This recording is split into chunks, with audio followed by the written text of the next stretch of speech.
My dear students, welcome to my channel. देखिए, आज फिर मैं आपको अपने इस वीडियो में आपको बताने जा रहा हूँ कि find out error part of the sentence. जैसे आपके एसएससी कंपटीशन लेवल पर क्वेश्चन पेपर में इस टाइप के क्वेश्चन पूछे जाते हैं कि किसी भी सेंटेंस के 5 पार्ट दिए रहते हैं।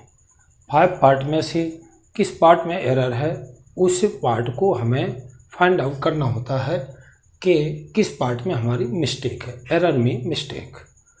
तो हम उसको तभी भी फाइंड आउट कर सकते हैं जब हम उसके बारे में जानते हों। तो मैंने आपको नाउन पार्ट्स पढ़ाया और नाउन की ही इस सेंटेंस में एरर्स या मिस्टेक छांटने को एक क्वेश्चन बताए जा रहे हैं आपको। तो इसको पढ़ने से पहले यदि आप हमारे चैनल पर पहली बार आए हों तो चैनल को सब्सक्राइब जरूर करें और यदि वीडियो पसंद आए तो लाइक शेयर करना ना भूलें। तो देखिए, हम चलते हैं फर्स्ट सेंटेंस। इसे लिखा है they left their luggages at the railway station, no error. यदि किसी पार्ट में मिस्टेक है तो वो पार्ट हम चॉइस करेंगे। यदि पार्ट में मिस्टेक नहीं है 4 पार्ट में, तो लास्ट पार्ट है 5th वाला जिसमें लिखा है नो एरर। यानी यदि कोई मिस्टेक नहीं है तो हमारा आंसर होगा 5th पार्ट। तो देखिए, इसमें क्या मिस्टेक है। दे सब्जेक्ट है, लेफ्ट वर्ब है, इसके बाद दे के साथ अपने के इंग्लिश में देयर का यूज होता है।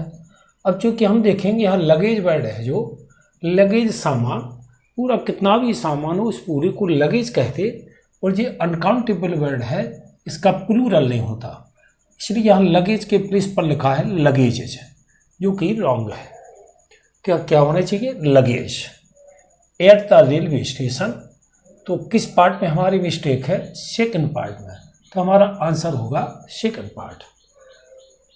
देखिए, ए ट्रेंड, एक प्रशिक्षित, गैंग ऑफ सेलर्स, सेलर्स नाविकों का, तैराकियों का एक ग्रुप का नेम गैंग लिखा है यहाँ।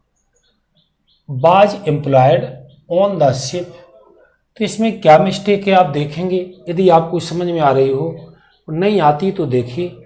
अब कलेक्टिव नाउन में जो सेलर्स है, तो सेलर्स का कलेक्टिव नाउन गैंग के बजाय यहाँ क्रू आता है, क्रू, क्योंकि गैंग ऑफ रॉबर्स है, रॉबर डाकुओं की टोली के लिए collective noun, collective word gang शब्द यूज होता है, लेकिन सेलर्स के लिए हमारा क्रू वर्ड यूज होता है। इसलिए हमारी मिस्टेक इसमें भी 2nd पार्ट में मिस्टेक है, आंसर होगा 2nd पार्ट।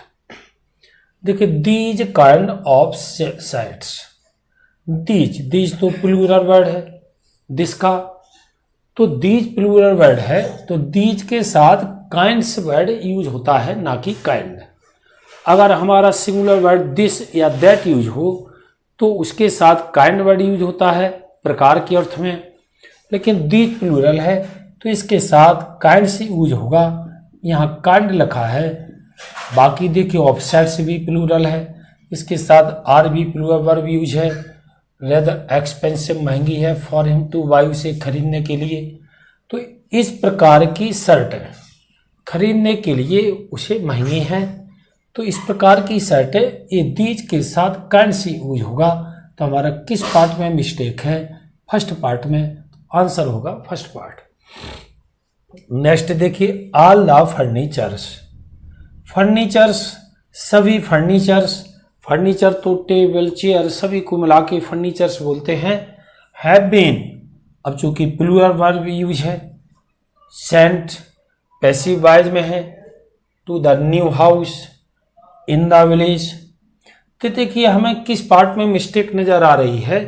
हम देखेंगे कि फर्नीचर अनकाउंटेबल वर्ड है, फर्नीचर का प्लूरल फर्नीचर्स नहीं होता कभी, तो फर्नीचर के प्लेस पर यहाँ फर्नीचर्स लिखा हुआ है, जो कि रॉन्ग है। लेकिन ऑल के अनुसार इसमें हैव बीन वर्ब यूज है, लेकिन अगर ओनली फर्नीचर वर्ब होता, फर्नीचर वर्ड होता, तो इसके साथ वर्ब सिंगुलर की यूज होती है, लेकिन इसके साथ ऑल वर्ड यूज है, तो ऑल प्लूरल के लिए यूज होता है, इसलिए इसमें वर्ब हैव बीन का यूज हुआ। लेकिन फर्नीचर्स कभी यूज नहीं होता, फर्नीचर का फर्नीचर ही रहता है। तो किस पार्ट में मिस्टेक है हमारी, 1st पार्ट में। नेक्स्ट देखिए, I lived, subject lived 2nd form, in 300 years. Old house in Delhi. मैं 300 साल पुराने मकान में दिल्ली में रहता था। 300 साल। तो देखिए यहाँ लिखा 300 और ईयर्स। पीछे आपने नॉन पार्ट में मेरे उसमें पढ़े होंगे सिंगुलर प्लूरल में कि यदि 100 कोई यूनिट हो, 100 है, थाउजेंड्स है, डजन है, यूनिट के पहले यदि न्यूमेरिकल एडजेक्टिव हो 1 2 3 तो 100 में तो ऐसे इसका प्लूरल प्रयोग नहीं होता, 100 नहीं होता। अब यहाँ देखिए आगे ओल्ड हाउस लिखा है 300 साल। ईयर्स का मतलब होता है सालों, तो 300 सालों नहीं 300 साल या 300 वर्ष। तो यह हमारी ईयर्स वर्ष में मिस्टेक है। ईयर्स के प्लेस पर होना चाहिए ईयर, इसका प्लूरल नहीं होगा क्योंकि यहाँ इसका प्लूरल प्रकट हो रहा है, 3 वर्ड प्लूरल को एक्सप्रेस कर रहा है, इसलिए 100 और यस दोनों में ऐसे इसका यूज नहीं होगा। तो हमारी किस पार्ट में मिस्टेक है? सेकंड पार्ट में। नेक्स्ट देखिए, he scored more than 10,000 runs. यहां भी आप देखिए कि 1000, 100, मिलियन, डजन, इस यूनिट के पहले 10 न्यूमेरिकल एडजेक्टिव यूज है, संख्यावाची विशेषण।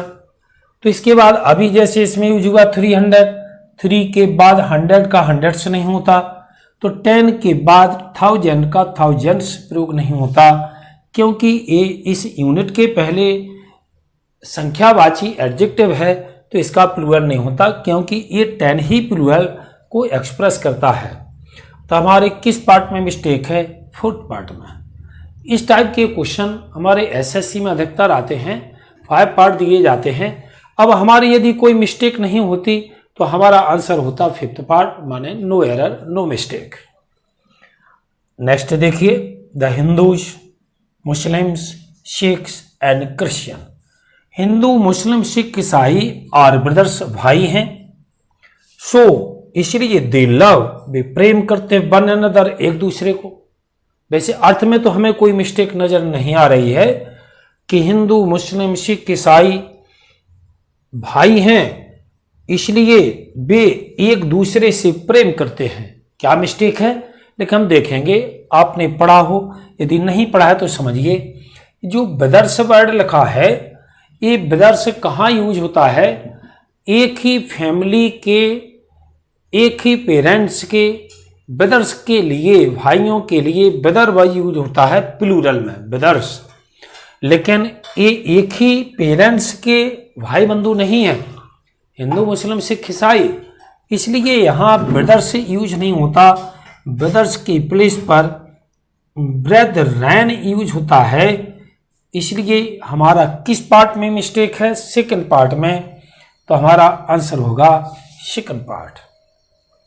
तो बने रहिए हमारे चैनल पर। आगे नेक्स्ट वीडियो में मैं इसी प्रकार के फ्रेंड ब्लैंक्स या एरर मिस्टेक्स उनके बारे में बताऊंगा।